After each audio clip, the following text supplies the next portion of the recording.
अस्सलाम वालेकुम viewers, welcome to Madiha FX. कैसे आप सब लोग? उम्मीद करती हूँ आप सब खैरियत से होंगे। आज मैं आप लोग के लिए लेके आई गोल्ड के एनालिसिस। ये टाइम फ्रेम है H4 का and many time I share my gold analysis in high accuracy. आप देख सकते हैं जाके मेरे एनालिसिस को एंड प्रॉपर बैक टेस्ट कर सकते हैं। जो भी चीज़ें मैंने आपको लास्ट 2 वीक बताई थी और इस पूरे मंथ के अंदर मेरी जो भी प्रेडिक्शंस रही हैं, आप लोग जाके देख सकते हैं कि same as it is market ने वैसे ही वर्क किया अल्हम्दुलिल्लाह। उसके अलावा मैं डेली बेस पे चैनल पे जो अपडेट देती थी सिग्नल्स के हवाले से, हमारे इस पूरे मंथ के और पिछले मंथ के आप सिग्नल्स जाके देख सकते हैं, उनकी विन रेशो जाके देख सकते हैं। तो चलते हैं हम अपने अपकमिंग वीक के एनालिसिस की तरफ। बहुत से लोग पूछते हैं मैडम हम आपसे कॉन्टैक्ट कैसे कर सकते हैं, और मेरा मकसद सिर्फ आप लोग को लर्निंग और नॉलेज प्रोवाइड करना है। आप लोग यहाँ पे मुझसे कॉन्टैक्ट कर सकते हैं। इसके अलावा अगर हम बात करें कि अपकमिंग वीक हमारा कैसा रहने वाला है, अगर न्यूज़ के हवाले से देखा जाए तो सिर्फ वेडनेसडे और थर्सडे मुझे न्यूज़ के हवाले से काफ़ी ज़्यादा इंपॉर्टेंट डेज लगे, क्योंकि थर्सडे वाले दिन मुझे काफ़ी ज़्यादा इंपॉर्टेंट डाटाज नज़र आ रहे हैं, वेडनेसडे वाले दिन भी। तो लग रहा है कि मार्केट अपकमिंग वीक में हमें शायद एक पोटेंशियल मिले दोबारा, या बाय में या सेल में। देखते हैं मज़ीद हम क्या अपॉर्चुनिटीज़ फाइंड कर सकते हैं। ये एक चैनल है जिसने एज अ सपोर्ट वर्क किया। ये ट्रेंड लाइन देखें आप, जैसे proper as a support work करी है। मैनी टाइम इसको रिस्पेक्ट दिया मार्केट ने। यहाँ पे भी आप देख सकते हैं, यहाँ पे बिल्कुल 100% वैलिड जोन है ये, ठीक है, वैलिड सपोर्ट है ट्रेंड लाइन की, जिसको मार्केट ने रिस्पेक्ट दिया। अब जो करंट कैंडल है, जो मार्केट की क्लोजिंग हुई है, करंट कैंडल जो सी है वो ये बुलिश कैंडल है, लेकिन इसके ऊपर प्रॉपर विक रिजेक्शन है इस कैंडल के ऊपर। अगर मैं आप लोगों को मज़ीद थोड़ा क्लोज करके इस चीज़ को दिखा चुकूँ, मेरे जो लेवल और मेरे जो एरियाज़ हैं उनको मैंने ड्रॉ किया हुआ है। मेरे चार्ट्स भी आपको मेरे चैनल पे फ्री ऑफ कॉस्ट मिल जाएंगे। ये रेजिस्टेंस का एरिया है जहाँ से मार्केट में सप्लाई आई है, और बिल्कुल इसी सप्लाई से गिर के मार्केट ने एज इट इज़ उसी सपोर्ट पे, उसी ट्रेंड लाइन की सपोर्ट पर आके मार्केट ने यहाँ पे विक रिजेक्शन किया है, जो कि मार्केट में ये चैनल पीछे से ही फॉर्म होता आ रहा है, आप देख सकते हैं, ठीक है। और वहीं पर मैंने अपने चैनल पर भी बताया था कि मैं यहाँ से मार्केट को बाय में एक्सपेक्ट करूँगी, और अगर मार्केट इस चैनल के नीचे क्लोजिंग देती है, इस ट्रेंड लाइन के नीचे क्लोजिंग देती है H4 की, तो हम मार्केट को सेल देख सकते हैं। अगर इस ट्रेंड लाइन के नीचे मार्केट M30 की या H1 की कोई भी कैंडल क्लोज करती है, तो मेरा टारगेट एरिया ये SNR का एरिया होगा, क्योंकि यहाँ पे पीछे फेयर वैल्यू गैप पड़ा हुआ है और ये प्रॉपर रेजिस्टेंस भी कम सपोर्ट है, ठीक है। तो FVG भी पड़ा हुआ है, तो मैं 3896 को एक्सपेक्ट कर रही हूँ अगर मार्केट डाउन आती है तो। अब ये एक एरिया भी बहुत ज़्यादा पिप्स हैं, क्योंकि ये H4 का टाइम फ्रेम है, और अगर मार्केट मेरे इस एरिया से भी नीचे क्लोजिंग देती है 3897 के आसपास, तो फिर मैं मार्केट में इस POI level point of interest को आप कह सकते हैं कि मैं एक्सपेक्टेशन कर सकती हूँ कि मार्केट इसको, इस एरिया को रिस्पेक्ट दे। लेकिन जिस तरह के मार्केट का मोमेंटम स्ट्रॉन्ग बुलिश है, आप देख रहे हैं कि चाइना और सेंट्रल बैंक्स गोल्ड को रिजर्व कर रहे हैं, और गोल्ड का जो मोमेंटम है वो ऑल टाइम हाई है, और किस तरह से गोल्ड मोमेंटम के साथ हाई लगा रहा है। तो इसको देखते हुए अगर हम ट्रेंड को कहते हैं ना, ट्रेंड इज़ योर फ्रेंड, तो हम ट्रेंड को इग्नोर नहीं कर सकते। अब मार्केट ने यहाँ पे विक रिजेक्शन कर दिया है H4 के ऊपर, ठीक है।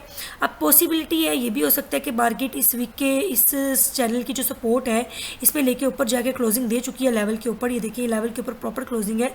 अगर मैं इसको थोड़ा सा मज़ीद जूम करूँ तो मैं आपको दिखाती हूँ, ये देखिए, ये प्रॉपर बहुत स्ट्रॉन्ग वीक रिजेक्शन है ये जो मार्केट ने दी है।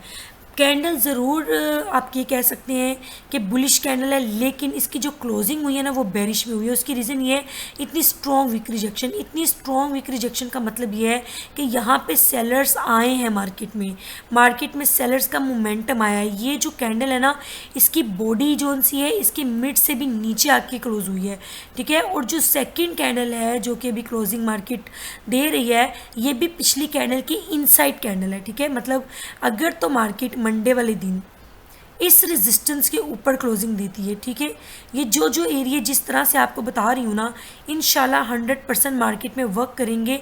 आप मेरे सिग्नल्स की एक्यूरेसी मेरे चैनल पर, उसके अलावा मेरे VIP मेंबर्स और मेरे टिकटॉक के कमेंट्स में भी देख सकते हैं। आप देखिए कि यहाँ पे मार्केट ने प्रॉपर विक रिजेक्शन की है, ठीक है, मैंने टाइम विक रिजेक्शन किया है मार्केट ने।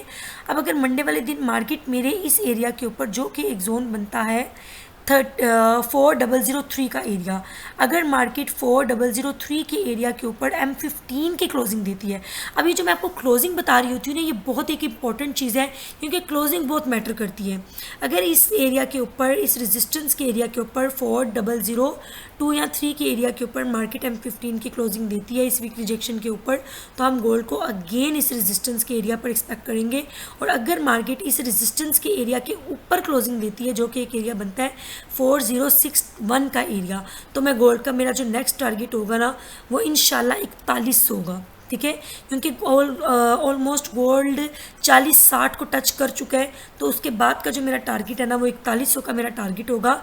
और अगर मार्केट इस रेजिस्टेंस के ऊपर दोबारा कुछ इस तरह से डबल टॉप बनाती है, ठीक है, और दोबारा गिरती है और आके सपोर्ट लेती है इस ट्रेंड लाइन के ऊपर, तब फिर मैं गोल्ड को अगेन सेल में एक्सपेक्ट कर सकती हूँ, या तो इस एरिया तक या इस एरिया तक। ठीक है, लेकिन अगर गोल्ड यहाँ से हमें सेलिंग सिनेरियो नहीं दिखाता और इस रेजिस्टेंस के ऊपर क्लोजिंग देता है, तो मैं गोल्ड को रीटेस्ट पे बाय करूँगी और मेरा टारगेट जो होगा वो ये जोन होगा। ठीक है, ये मेरा पहला टारगेट होगा अपकमिंग वीक का, और जो उससे सेकेंड टारगेट है वो मेरा ये टारगेट होगा 4189 का टारगेट। इससे पीछे भी मैंने आप लोगों को जो भी टारगेट दिए हैं 100% मार्केट ने एज इट इज़ उन टारगेट्स को रिस्पेक्ट दी है।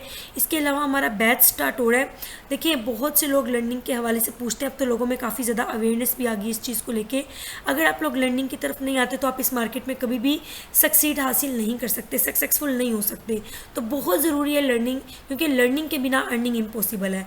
और अगर आप लर्निंग में इंटरेस्टेड हैं तो मुझसे आप कॉन्टैक्ट कर सकते हैं। 15 अक्टूबर को हमारा बैच स्टार्ट हो रहा है, आप उस बैच का पार्ट बन सकते हैं। बहुत रीज़नेबल चार्जेस हैं उस बैच के, ताकि आप सब लोग मार्केट को सीख सकें और प्रॉफिटेबल हो सकें। मेरा यही मकसद है। ठीक है, अपकमिंग वीक्स में मैं मार्केट को, अगर तो इस रेजिस्टेंस के ऊपर मार्केट क्लोजिंग देती है तभी हम बुलिश एरियाज़ को एक्सपेक्ट करेंगे, नहीं तो ये मैंने सेल के एरियाज़ और बाय के एरियाज़ दोनों को मैंने आप लोगों को ड्रॉ करके दिया, और इंशाल्लाह ये मेरे एरियाज़ 100% एक्सपेक्टेशंस के साथ वर्क करेंगे। और जिस तरह से, जिस टाइम फ्रेम के ऊपर, जिस एरिया के ऊपर मैं जिस टाइम फ्रेम की क्लोजिंग बता रही होती हूँ, इसको ज़रूर फोकस रखा करें, क्योंकि ये एक बहुत ज़रूरी चीज़ है कि आपको एरिया के ऊपर सही से क्लोजिंग फाइंड करनी आती हो। ये एक बहुत ज़रूरी चीज़ है मेंबर्स। ठीक है, इंशाल्लाह मिलते हैं एक नई वीडियो के साथ। अल्लाह हाफिज़।